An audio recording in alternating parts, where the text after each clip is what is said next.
시속 30m가 넘는 강풍에 찢기고 무너지는 등 섬과 도심에서도 큰 생채기가 발생했습니다.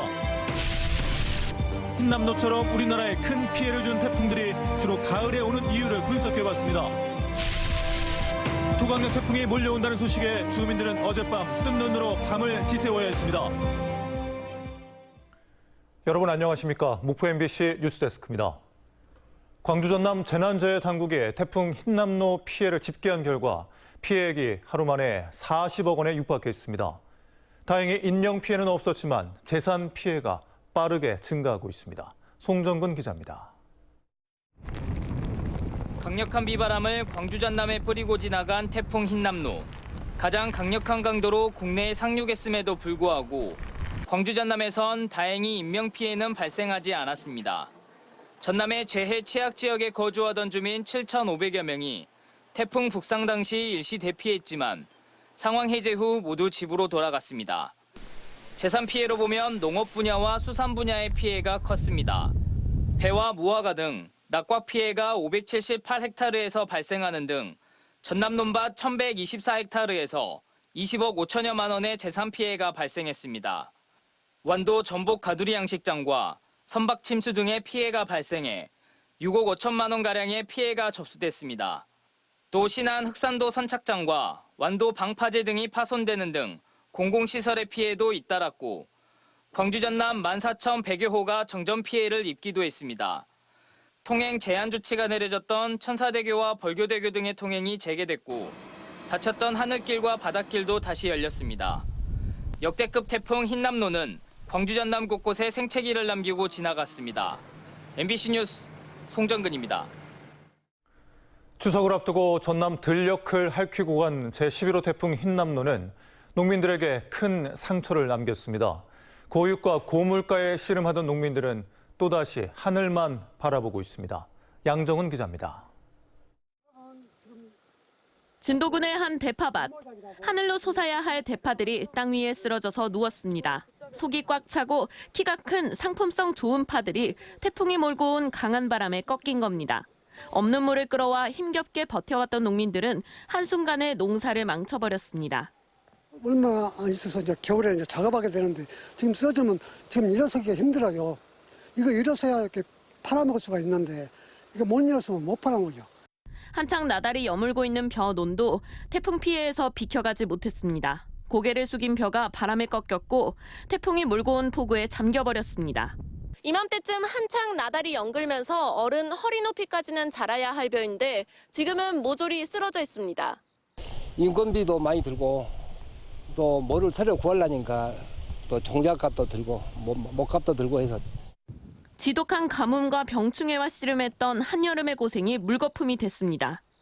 병충해나 이 태풍 피해 그것을 좀 잘 좀 어떻게 해줬으면 바람이에요. 간 농사를 시작한 김장용 가을 배추 농사도 어려워졌습니다. 비닐은 바람에 찢겨나갔고 어린 배추 모종들은 벌써 말라 죽고 있습니다. 농산물 가격은 매년 그 자리면서도 이런 피해가 닥치면 어디다 하소연할 때나 실제로 기댈 데가 없는 것이 제일 어려운 상황입니다. 가을 거지를 앞둔 들녘이 쑥대밭으로 변하면서 농민들의 마음은 새카맣게 타들어가고 있습니다. MBC 뉴스 양정은입니다. 이번 태풍으로 특히 배와 사과 등 낙과 피해도 크게 발생했습니다. 수확을 앞둔 농민들은 큰 상처를 입었습니다. 우정훈 기자입니다. 태풍이 지나간 나주의 배 농가. 떨어진 배를 줍는 농민의 얼굴에 근심이 가득합니다. 이곳 농가는 이처럼 아직 수확할 만큼 배가 다 연글지 않아 태풍이 오기 전 상품을 미리 솎아낼 수도 없었습니다. 그렇다 보니 현재는 열려있는 열매만큼이나 떨어져 있는 배가 더 많은 것을 육안으로 확인할 수 있습니다. 수확을 한 달 앞두고 찾아온 가을 태풍에 전체 3분의 1이 낙과 피해를 입었습니다. 아침에 이렇게 보니까 30-40% 되는 것 같은데 뭐라고 할 말이 없네요. 초속 최대 18m가 넘는 강풍이 불어닥친 신안의 배 농가도 직격탄을 맞았습니다. 추석 연휴 직후 수확하려 했던 전체 50헥타르의 배 가운데 떨어지지 않은 건 30%에 불과합니다. 지난해보다 2배 많은 수출 계약을 끝마쳤던 농민은 앞으로가 막막합니다. 1년 농사 잘 지어가지고 올해는 미국으로 수출 한번 잘해보자라고 다짐을 하고 농사를 지었는데 또 올해도 역시 수출을 못 할 정도로 이렇게 큰 피해를 봤습니다. 전남 북부에 있어 피해가 덜할 줄 알았던 장성 농민의 수레에도 떨어진 황금 사과가 가득합니다. 역대급 태풍이 온다는 소식에 농가에서는 가지와 지지대를 고정하는 작업을 미리 해뒀습니다. 이번 태풍 피해가 크지 않은 상황에서 지나갔다고 평가를 받지만요. 보시는 것처럼 농가 바닥에는 상품성 좋은 사과가 떨어져 있고 높이 3m에 이르는 나무 전체가 바람에 쓸려 과수농가에 떨어져 있습니다. 과즙이풍부에 인기가 많은 황금 사과는 부사보다 수확 시기가 빨라 과실이 무겁다 보니 태풍의 속수무책이었습니다. 정말 마음 아프죠. 1년 내내 손봐가지고 이제 수확이 딱 됐는데 이것도 딴 게 아니고 그냥 얼마 안 남았는데 이게 떨어져 온다면 정말 가슴 아파요. 태풍 흰남노의 영향으로 낙과 피해를 입은 걸로 집계된 전남 과수원은 578헥타르. 피해 집계량은 시간이 갈수록 더 커질 전망입니다. MBC 뉴스 우종훈입니다. 태풍이 불고 온 강풍과 높은 파도는 섬 지역에도 큰 생채기를 남겼습니다. 방파제와 해안 도로가 무너지거나 유실됐고 어업 피해도 늘어날 것으로 보입니다. 박종호 기자입니다. 태풍 흰남노에 끌려온 파도는 흑산도 선착장을 삼켜버렸습니다. 6m 가까운 높이의 파도와 다투던 선착장 45m 가운데 절반가량인 23m가 부서졌습니다. 당장 어선을 대기가 어려워졌습니다. 23m 구간에 대해서는 사용을 못 하시니까 간쪽 때 물이 빠졌을 때는 선착장 이용이 좀 힘드실 거고요. 완도에서는 해안도로가 유실됐습니다. 비바람과 파도를 견디지 못한 도로는 떨어져 나갔습니다. 또 다른 해안도로는 11m 높이의 옹벽이 무너져 내렸습니다. 역대급 태풍 소식에 일찍부터 배를 정박시켜놨던 어민들의 걱정은 컸습니다. 배를 꽁꽁 묶었어도 피해는 속출했습니다. 태풍을 가까이 마주했던 진도군 조도, 여수, 완도, 영광 등에서는 선박들이 잇따라 침수됐습니다. 태풍은 물러갔지만 파도가 여전히 높아 선착장과 방파제 등 어항시설을 비롯해 가두리 양식시설 등의 피해는 제대로 확인되지 않고 있습니다. 지금부터 이제 직원들이 파도가 잠잠하면 바다 나갈 거예요.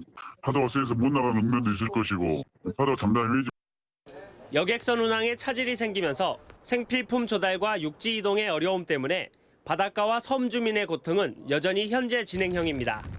MBC 뉴스 박종호입니다. 태풍이 경남 거제에 상륙할 무렵 전남에서는 강한 바람이 쉴 새 없이 몰아쳤습니다. 도심에서도 강풍에 찢기고 날아가고 무너지는 등 크고 작은 생채기가 발생했습니다. 양현승 기자입니다. 목포시 산정 농공단지입니다. 태풍이 몰고 온 강풍에 대형 철제 기둥이 엿가락처럼 휘었습니다. 태양광 발전 장비들은 산산조각 난 채 나뒹굴고 있습니다. 인근에 주차돼 있던 대형 트럭은 철 구조물에 짓눌렸습니다. 이 건물 지붕에 설치되어 있던 태양광 발전 시설 구조물이 바람에 밀려 도로 건너편으로 떨어졌습니다. 속살을 드러낸 전봇대가 사고 당시의 충격을 가늠케 하고 있습니다. 전기 시설까지 훼손되면서 정전도 발생했습니다. 전구 하나가 깨져버리고 나머지 전선을 싹 교체를 해야 됩니다. 목포 자동차 등록사업소의 전산망과 통신시설이 먹통되면서 차량 등록 업무 처리에도 차질이 빚어졌습니다. 시간이나 뭐하진 아니면 급한 거 아니면 내일 오시라고. 태풍 흰남노가 한반도에 상륙하던 시점, 목포에는 순간 최대 풍속 초속 31.7m의 강풍이 몰아쳤습니다. 다세대 주택을 둘러싸고 있던 10여 미터 높이의 벽돌 외벽은 굉음과 함께 통째로 무너져 내렸고 그때 당시 비는 안 오고 바람만 많이 불었어요. 주차되어 있던 차량 2대는 벽돌 더미에 깔렸습니다. 지게차 영업용을 하고 있습니다. 그다음에 일 있으면 이제 승용차로 들어가서 일해주고 나오고 없으면 들어오고 그런 일하고 차 없으면 저는 일을 못합니다. 외벽이 무너진 건물의 7세대 입주민들은 친인척 집 등으로 대피했습니다. 복구는 아무래도 이제 주민들이 해야 될 것 같고요. 저희들은 지금 위험 부분만 제거해서 처리하는 걸로. 사람이 살지 않는 빈집의 오래된 담장도 강풍에 무너져 내리며 주변 주택을 위협하고 있습니다. 전체적으로 공가들이 많을 뿐더러 공가에서 제대로 이렇게 관리를 못하다 보니까 수백 년을 견뎌냈던 농촌마을 노거수도 태풍이 몰고 온 강풍에 두터운 기둥이 쪼개져 버렸고 도심 가로수들 역시 뿌리채 뽑히거나 부러졌습니다. MBC 뉴스 양현승입니다. 흰남노처럼 전남을 비롯해 한반도에 큰 피해를 준 태풍은 대부분 가을 태풍이었습니다. 사라, 매미 등 악명을 떨친 태풍은 왜 가을에 오는 걸까요? 허연주 앵커가 분석해봤습니다. 1959년 9월 17일 태풍 사라가 들이닥친 그날은 추석 명절이었습니다. 사망 실종자만 849명에 이른 최악의 재난으로 기록됐습니다. 2002년 태풍 루사는 246명이 숨지거나 실종됐고 5조 원의 재산 피해가 발생했습니다. 2000년대 이후 가장 많은 피해로 기록됐습니다. 2003년 9월 태풍 매미는 재산 피해액만 4조 2천억 원에 이르렀고 순간 풍속 초속 60m의 최고 기록을 남겼습니다. 역대 최악의 태풍으로 불리는 사라, 루사, 매미는 모두 8월 말에서 9월에 올라온 가을 태풍이라는 공통점이 있습니다. 목포 등 한반도 서남부 지역은 가을 태풍의 길목에 위치해 특히 큰 피해를 입는 곳이기도 합니다. 이렇게 되는 건 우리나라를 둘러싼 기단의 변화 때문입니다. 여름부터 가을까지 태풍 경로입니다. 가을로 접어들면서 한반도 오른쪽 밑에 북태평양 고기압의 세력이 약해지면서 태풍 경로가 우리나라 쪽으로 이렇게 휘는 겁니다. 이뿐만이 아닙니다. 태풍이 발생하는 북태평양 적도 인근에 해수면 온도가 높아 북상할 때 세력은 더욱 커집니다. 농작물 수확철인데다 태풍에 대한 경계가 상대적으로 느슨해지는 철에 발생하는 점도 재산 피해가 큰 이유입니다. 특히나 가을이 되면 농작물을 수확하는 수확철이기 때문에 이런 농산물에 대한 낙과라든지 벼 넘어짐 이런 피해들도 좀 더 잘 나타날 수 있는 그런 환경도 갖춰져 있다 이렇게 볼 수가 있습니다. 최근 30년간 데이터를 살펴봤습니다. 태풍은 9월, 10월에 가장 많이 발생합니다. 흰남노처럼 우리나라에 영향을 주는 가을 태풍도 한두 개는 반드시 발생한다는 겁니다. 기후변화로 빈도도 늘고 강도도 세지는 가을 태풍을 막을 수는 없겠지만 긴장하고 대비한다면 피해를 줄일 수 있습니다. MBC 뉴스 허연주입니다. 추석 명절을 앞두고 강한 비바람을 몰고 온 태풍 흰남노가 물러갔습니다. 역대급 세력이라는 예보에 아무리 대비를 단단히 했다지만 지켜볼 수밖에 없었던 주민들은 불안감에 뜬 눈으로 밤을 지샜습니다. 김진선 기자입니다. 제11호 태풍 흰남노가 제주 해상을 지나던 밤 일찍부터 호우주의보가 내려졌던 해남과 완도, 진도에는 강한 비바람이 몰아쳤습니다. 역대급 강풍을 동반한다는 예보에 대비를 단단히 했지만 막상 불어닥친 자연의 힘 앞에 할 수 있는 건 기다리는 것뿐이었습니다. 거의 바람 소리 때문에 잠을 못 자서 거의 1시간 간격으로 밖에 내다보고 밭에는 못 나와보니까 바람이 너무 무서워가지고. 과거 수차례 태풍으로 피해를 경험해왔던 어민들에게도 지난 밤은 길었습니다.